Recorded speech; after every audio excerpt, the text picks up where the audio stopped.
Hello, Maverick Diagnostics. So we're actually going to attempt to get some guests on the chat today. And the main thing we'll be talking about is really the differences between pretty common cars and how the technology's moved on in the last 10 years. So we're going to be talking about things like the Golf Mark 6 to the Golf Mark 8. So there's basically a 10-year gap between these two vehicles. As we all know, millions and millions and millions of Volkswagen Golfs have been around for many, many years. In fact, I've got a bit of a number here. If I look at my other screen, they've made 35 million Golfs, and that doesn't include caddies and other variants on there. So there's a lot around, but here's the thing. There's such a huge technology gap between the two. So the predecessor to the Golf is obviously the Beetle, which was kind of the people's car. And the Golf has certainly become less of a people's car. It's become much more expensive, larger. And effectively, when you're looking at a Golf Mark 8, the difference is it's got the similar platform, the similar technology with the CAN SFD and other bits and pieces on there, the security gateways, as a EV vehicle. So the ID4 and ID3, Skoda Enyaq, Audi e-trons, all of that. Pretty much the same technology and same infrastructure on that vehicle. And really, what does that mean for you in your workshop? Well, the fundamental effect is what you can actually do on a daily basis to these with getting around security gateways. So Dave and I were just having a chat about how things used to look and how things are now, weren't we? So yeah, we've seen a big change in what aftermarket tools are able to do and even work with on these particular vehicles now. Yeah, so for years and years and years, many of us were huge fans of VCDS or VAGCOM. That was sort of the industry standard. I actually still love VAGCOM. We all love VAGCOM, to be fair, don't we? Great tool. Absolutely brilliant. And I was very lucky because I think it was about 2010. I was at Automechanic in Germany.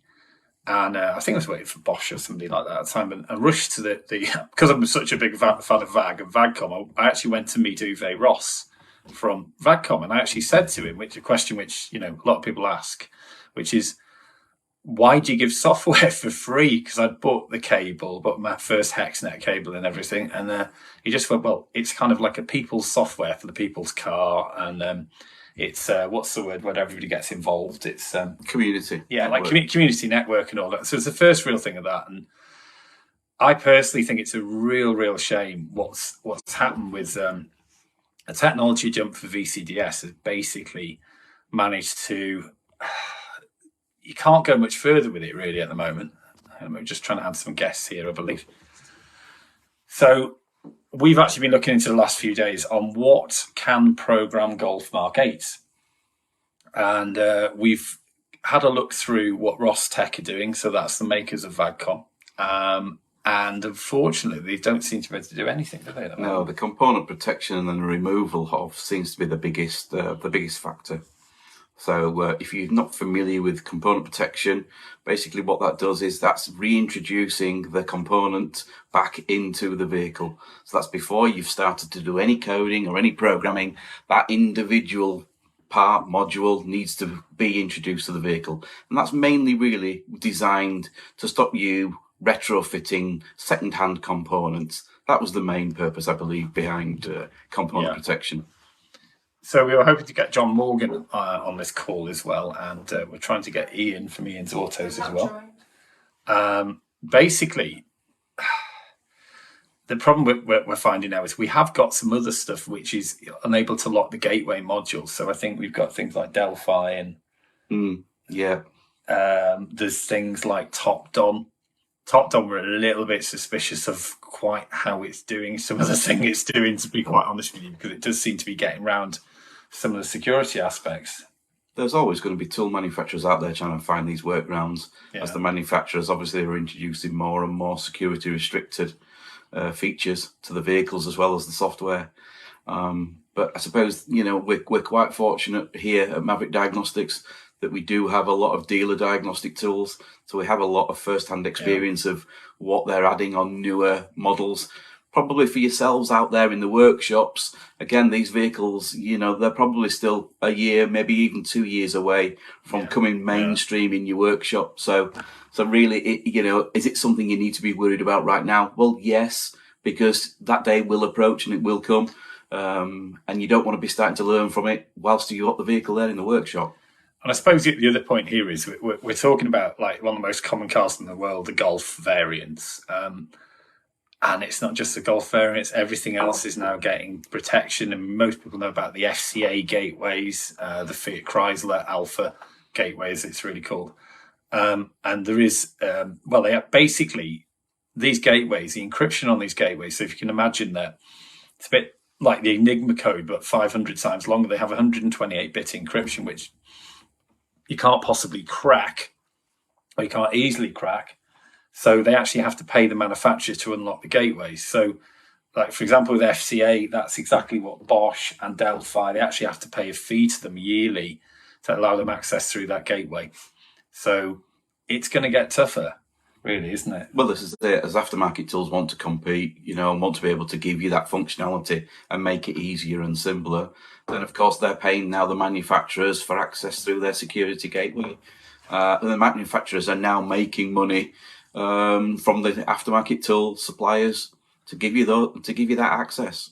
Yeah, so I think the problem is, if we now bring in a bit about OE tools. So obviously the OE tool for this kind of vehicle is ODIS. So Dave, do you want to start by explaining a little bit about what ODIS is? So ODIS basically off-board diagnostic information system.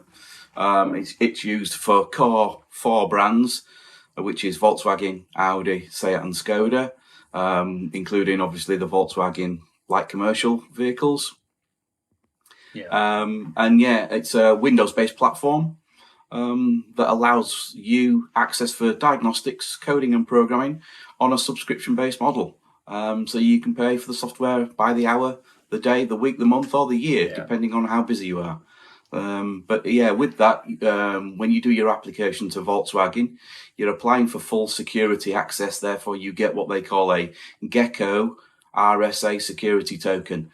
And that is basically like a little bank, like those people that have done online banking will know you've got like a little calculator with a 6-digit number. And basically every minute what happens is that code then changes. So not only do you have your own user credentials to log into the software, but you've also got as an extra level of security, like this little rolling code that changes every minute. So basically, super tough security. It's the same level as if you're going to a banking app kind of thing. That's the kind of the way it works, your little calculator and all that. So the problem is really you can't reverse engineer that kind of stuff. There's no possible way that you'd be able to actually do that now or into the future.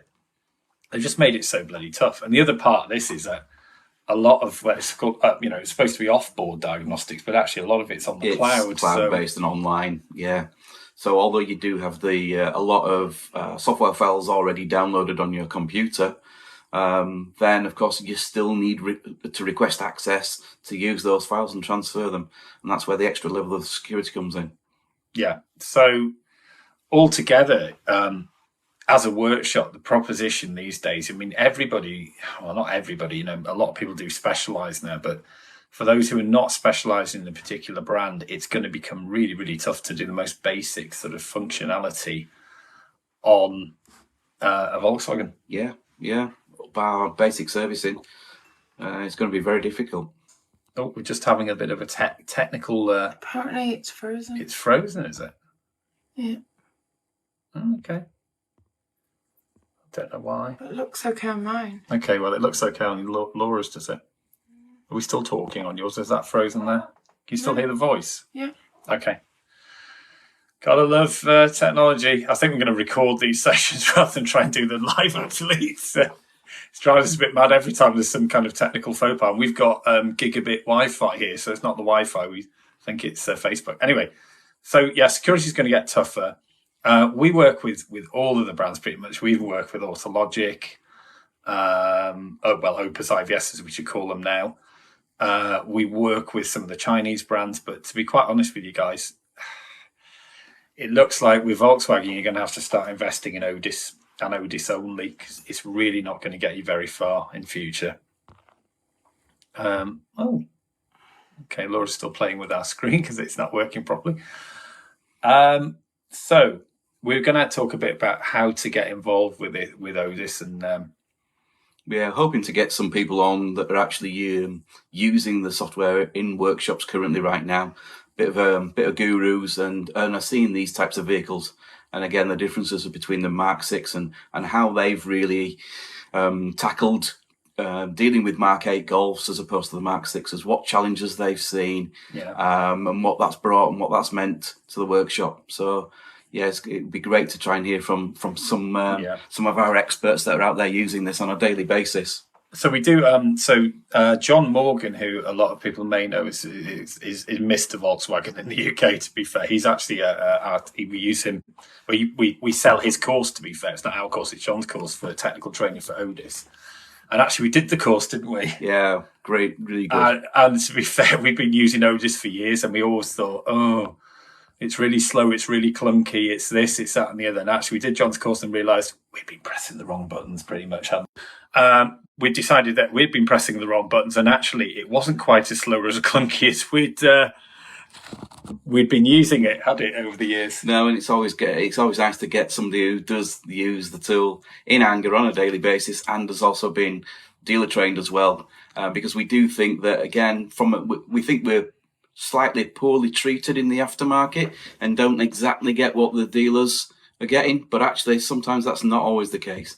What we forget to realise is that even the dealers or the technicians within the dealers also have and experience issues and problems, just like we do in the independent sector. And we see this, to be fair, because we do it with every major brand. So, I mean, just give you an example this week. I'm going to swear here, Jaguar Land Rover. Yeah. Oh, my God, their servers are going down. The software doesn't work properly. They've got problems with devices, drive, you name it. They've got everything wrong with them. And then we think in the independent aftermarket, we have people on the phone to our tech support nearly crying because they can't do a vehicle. We've got friends in the local dealer. We speak to them and they say... They're raising more technical inquiries to their technical support teams at Jaguar Land Rover. It's not all plain sailing, and let's be honest with you, everybody in the aftermarket wants that solution where a vehicle comes in, they plug into it, it fixes it, the magic bullet. Or we have a lot of people who just throw the parts cannon at it and just fit as many parts as they can so it gets fixed. That's not going to happen either anymore with the price of parts. And that's another reason why component protection's come in as well. Yeah, really. I mean, even the dealers, they're not shy of going and getting a module from stock out of the parts department, fitting it to a vehicle just to see if that's cured the issue and the problem. And of course, then some unsuspecting workshop somewhere ends up with a module, tries to fit it to the car, and it won't because it's already been coded to a previous vehicle. And I'm sure, there are a number of you out there that have experienced that issue and problem already. And that situation, unfortunately, will only get worse if these dealers keep continuing to try to fit these units. We do see it a lot because we get people coming tech support. I've tried to fit this module and it just won't program, blah, blah, blah. And then the guys in tech support log in, they look in the module. The module's got a chassis number written into it and we can't overwrite it, etc., etc. So we've actually, we talked about the Chinese stuff earlier as well.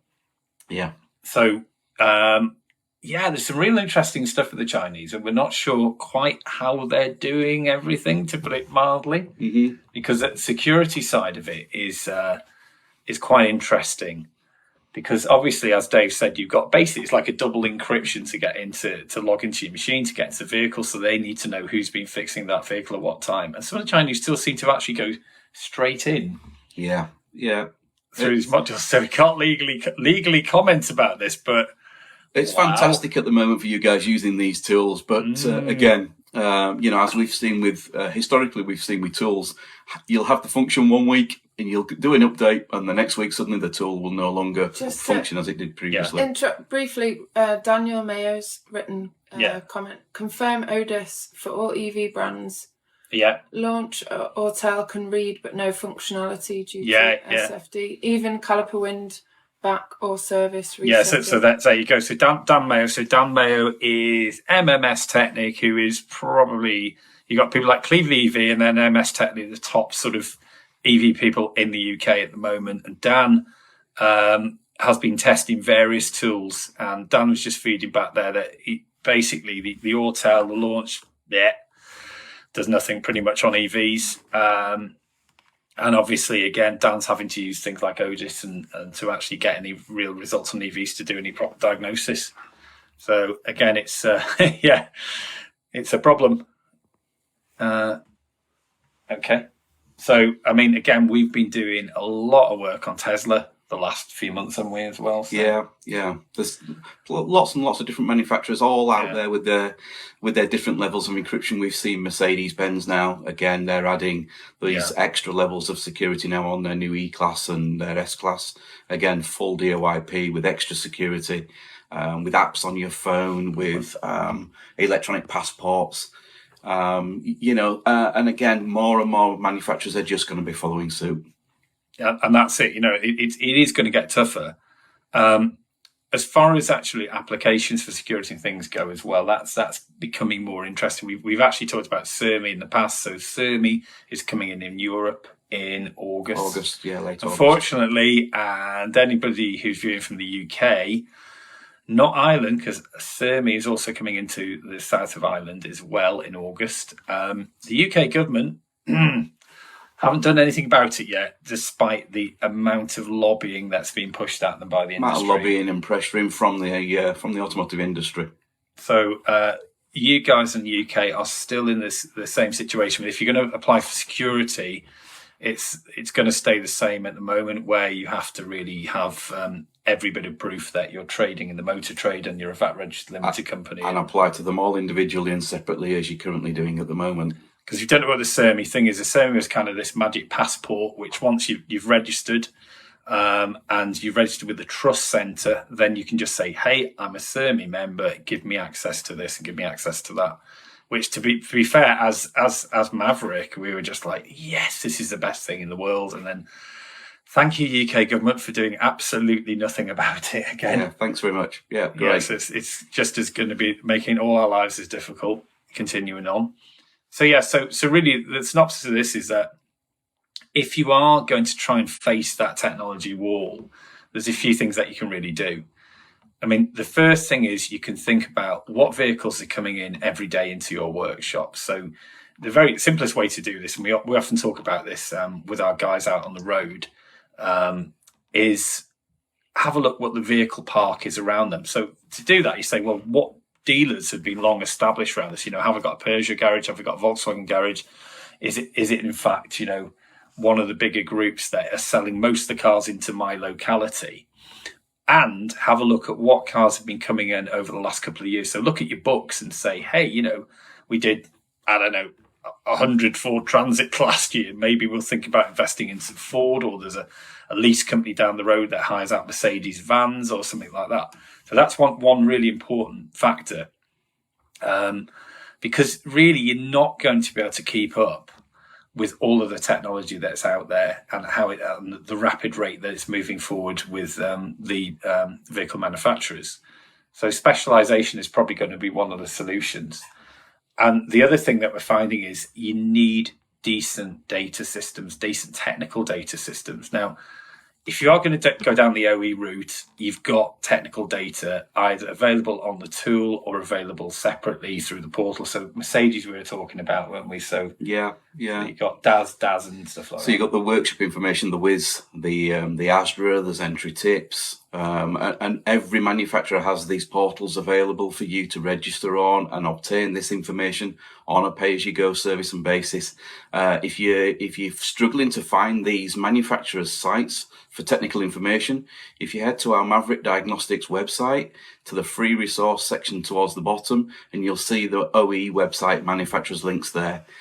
We do try to keep these up to date as often as possible, because some manufacturers obviously have merged over the years, where you've got the Stellantis group now that have suddenly popped up. So these websites do move around a little bit. Vauxhall Opel obviously merged into the Service Box site. So again, we do try to keep these links as fresh and as current as possible. If there's any links that you can't find or you are not on our website, again, please drop us an email and request, and we'll try to upload that and put that and include that in our list. So all you need to do is go to sales@maverickdiagnostics.com and drop us an email. There's also on our website, there's lots and lots of free resources apart from that as well. There's software downloading, obviously.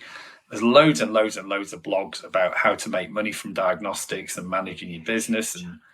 And also, obviously, we've got a YouTube channel, which we are adding quite a lot of content to be fair.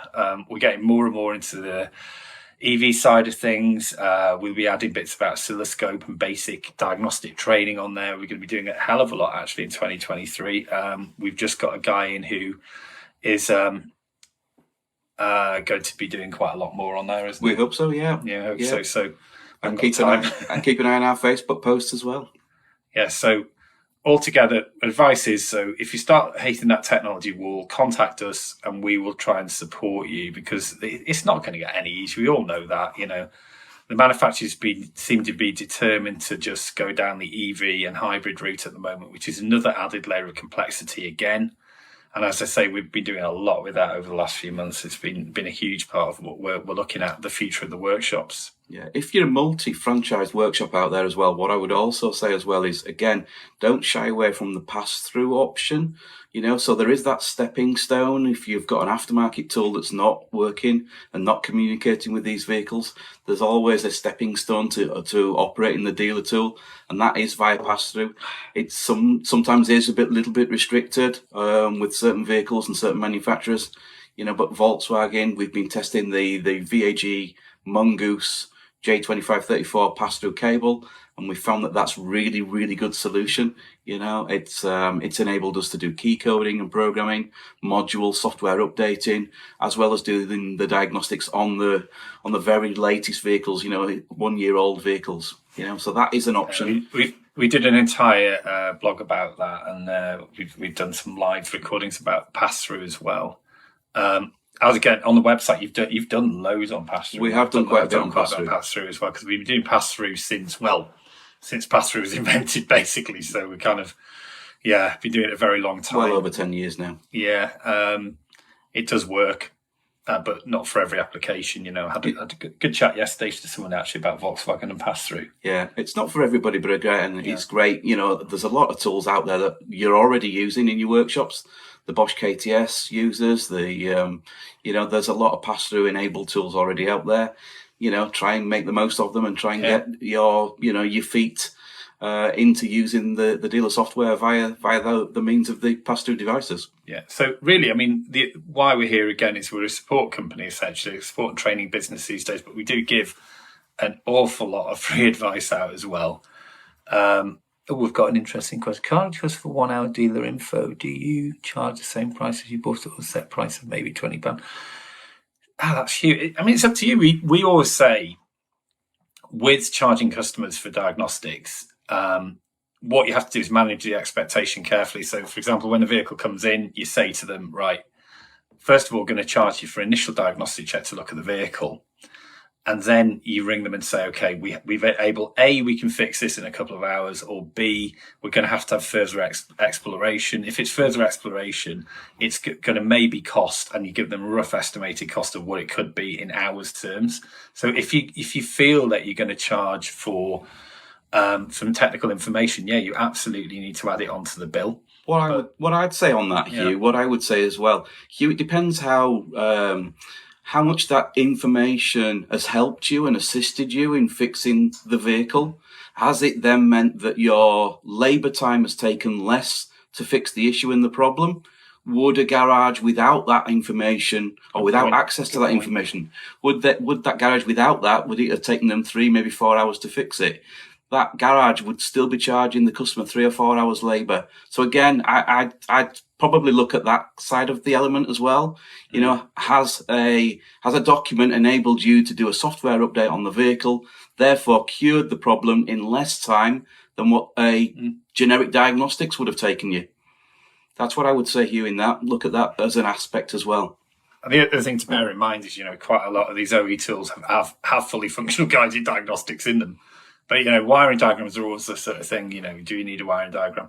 If you're using Otis, a lot of the time you can actually just get a wiring diagram straight from Otis. Yeah. And the same with ISTA as well. Yeah, ISTA goes, boom, wiring diagram. Thank you very much. A lot of dealer diagnostics do have wiring diagrams and repair manuals and technical bulletins in them, especially with the VAG software. There's a big element to that.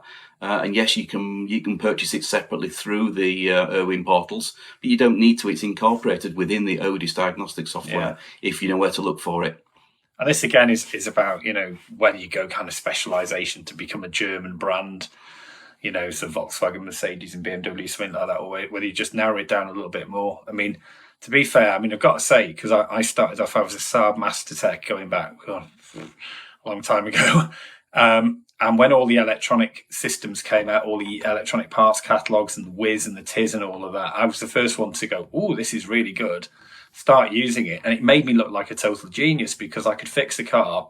There was actually a symptom-driven thing on Saab with Whiz. Do you remember that? Yeah. Symptom, try that. It made you look like an absolute genius. And it helps knowing where the component's actually located. Yeah. Which is great. Exactly. That's what these documents give you. With the amount of modules that are now fitted on these modern day vehicles, we're talking about Golf 6 compared to a Mark 8 Golf. The increase in modules now has been, it's off the scale. You've got 3 times more modules fitted to the vehicle now. Trying to find them can be a nightmare. And these technical documents make this so much easier. And that's it. The guidance is the thing, that really speeds up your life with these things, Mm-hmm. And I say when we did the Otis course, when John took us through it, we were like, oh God, there's that there as well, and there's that there, there's that, and you can press that, and it just tells you that. Yeah, colours of wires. Right. Even down to interconnection units and blocks where wires meet, suddenly it makes diagnosing that little bit easier for you. So every day is a school day, really, with diagnostics, and that's what keeps it interesting for me and Dave, because we learn something literally every day. Yeah. Keep the questions coming in, by the way, guys. If there's any more questions, feel free. Yeah, more than happy to chat. So basically, we've been finding over the last couple of years that a lot of people, even quite a lot of locksmiths and people like that, have been turning to Otis because they're struggling for security, aren't they, as well? Yeah. And you do tend to find the locksmiths community has some of the, let's put it this way, some of the best gear out there. Really don't know, spend a fortune on this stuff. It's not cheap to become an automotive locksmith. So the security is even defeating the people who are doing the reverse engineering on the key side these days. Which, again, they've all had to invest in Otis, which in a way, it's costly, but it's managing to get them jobs very, very quickly, isn't it? And John actually showed us on the course how to quickly add a key.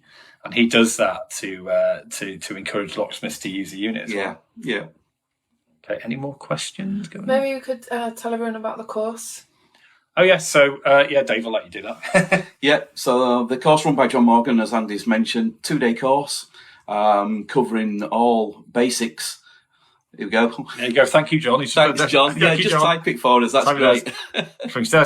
Yeah, absolutely. Otis is the only tool with all technical information, security functions, SFD, logins, test plans, etc. built into it before a VAG vehicle is released to market. Yeah, so it has everything on there before it's released to market. So then the aftermarket has to catch up for the next 5 to 10 years to get that information reverse engineered. And as I say now, that's the difficulty because SFD kind of kills it. Yeah, so to get that kind of information and a lot more on how to use the software and equipment and all of the additional bits and pieces, then the 2-day course is a fantastic course, really well delivered by John, and thoroughly enjoyed. Even it's suitable for technicians of every level, so you'll learn something no matter what the level that you're at, whether you're a basic beginner taking your first steps on that journey of Otis, or whether you've been using it for 12 months, 2 years, 3 years. There's always something because the software's always evolving and developing. And to learn from somebody that's using it on a daily basis like John, it's great, and the environment's great, and we can have those daily issues and challenges that you're experiencing in the workshops. Yeah, absolutely. And it costs £495. Does it? 2 days. £495 for 2 days, of course. But yeah, so any of these technical sort of hurdles that you're facing, any of this sort of technology wall that's really just hitting us now, because we're finding obviously that the Golf Mark 8 comes out in 2019, 2020. 3 years on, they are just starting to come out lease, bit like the Teslas as well, because we just bought a Tesla Model 3 for development, and they are just pouring out of lease. When I went to pick it up, there's 150 of them for sale at one of the auction sites I went to. They're pouring out, and the aftermarket can't cope with them. They don't know what to do, so we're having endless calls about, I've got a Tesla here with an airbag light on, what do I do? Yeah. And we've come up with solutions for that already. It's happening. And that is a game changer, because suddenly you're dealing with the computer that's on wheels rather than a car.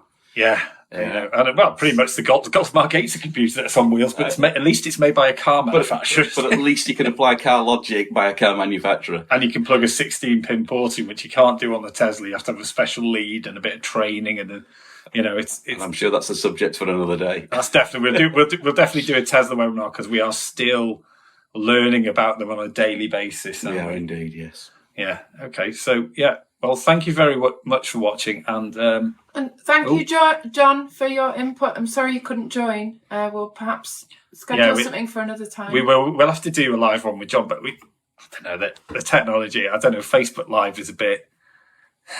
What was often missed by Otis? Here you go. You can read that out, Laura. I find what is often missed with Otis by independent workshops is the plethora of functionality offered by a dealer diagnostic platform over a generic scan tool. Yeah, absolutely. There's loads, and we find out pretty much with all the OE tools that once people have got into them, they're like, "Oh my God, why did I not do this before? This is incredible." I mean, my background is I came from OE and went into aftermarket, and actually couldn't believe that aftermarket tools had no information on them. So, and I worked in development with Bosch and people like that for years. So. Yeah, John, it would have been great to have heard from you first hand, absolutely. And I'm sure our audience would have been absolutely blown away with some of the information that you're available to give. And maybe we can reschedule this. Yeah, have to reschedule the discussion. I think about probably about Otis, but technology wall this was about. So thank you for listening, and I'm not quite sure how we switch this off either. Thank you very much, everybody. Thank you. Cheers.